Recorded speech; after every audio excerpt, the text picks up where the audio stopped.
Let's get ready to rumble!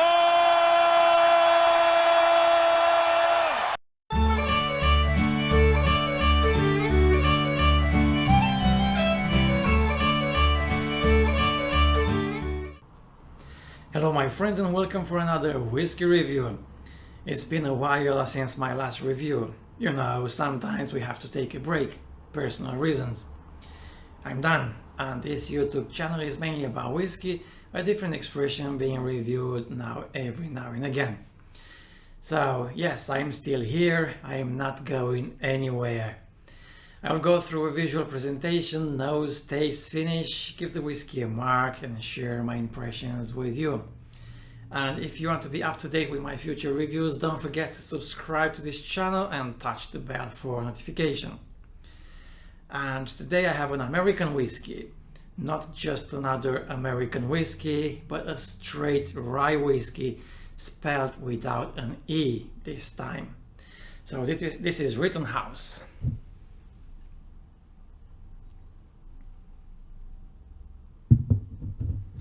Rittenhouse straight rye whiskey bottled in bond.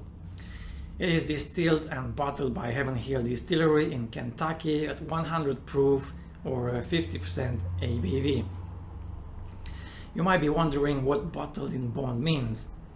American law, the Act of 1897, stipulates that whiskey designed bottled in bond must be produced at the same distillery by the same distiller in the same distilling season, whether it will be fall or spring.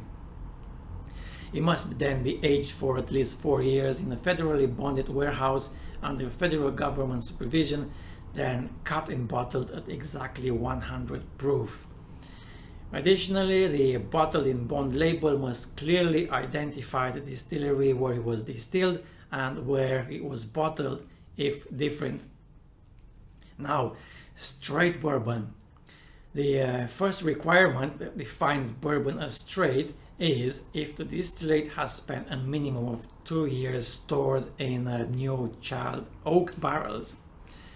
The secondary difference between bourbon whiskey and straight bourbon whiskey is that there is an 80% ABV or 160 proof concentration limit for the distillation of straight whiskey.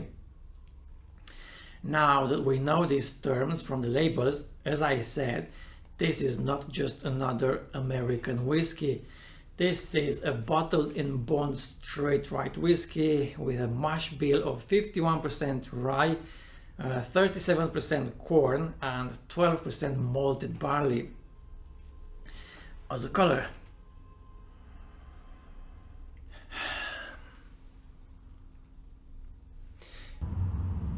dark amber color in the glass, natural color of course, and some oily legs dripping down the glass.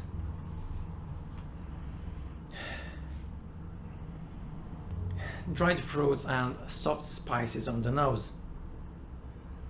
Some grains as a second touch and bananas. Ripe and baked bananas. Orange peel and cinnamon, but not very spicy. According to the distiller, Heaven Hill, this is a Pennsylvania style rye whiskey, but while that style was known by a very high percentage of rye in the mash bill, anywhere between 80 to 100%, this Rittenhouse consists of a lower rye content, only 51%, more similar to a Kentucky rye mash bill. And that is why I don't find it very spicy. It is light and fruity with a touch of caramel. Those 50% ABV or 100 proof alcohol are not in front at any point. Now, when it comes to the taste,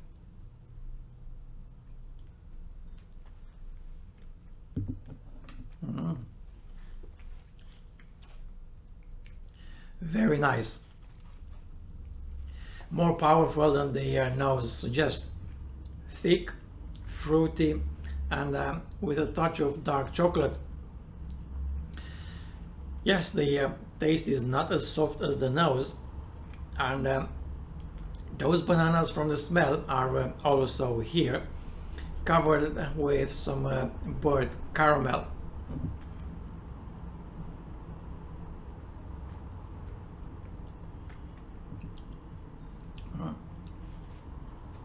Not as bold as typical rye, but Rittenhouse is still a favorite among bartenders for Manhattan cocktails, and its combination of sweet and spicy notes also makes it a good sipper, especially if you are new into the rye category.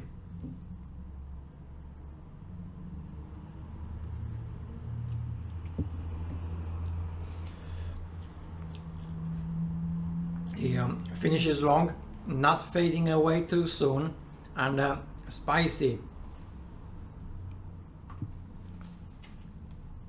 I shall give it a 9 out of 10. Not more than 9, because it is not as bold as you would expect from a rye whiskey, and also not less than 9, because this is a very nice soft rye whiskey. A very good choice if you want to introduce someone into rye. All in my opinion, of course. So, my friends, this is it for today. I hope you enjoyed my review. If so, thumbs up and subscribe. If not, you know what to do. Thank you for watching, and until next time, cheers.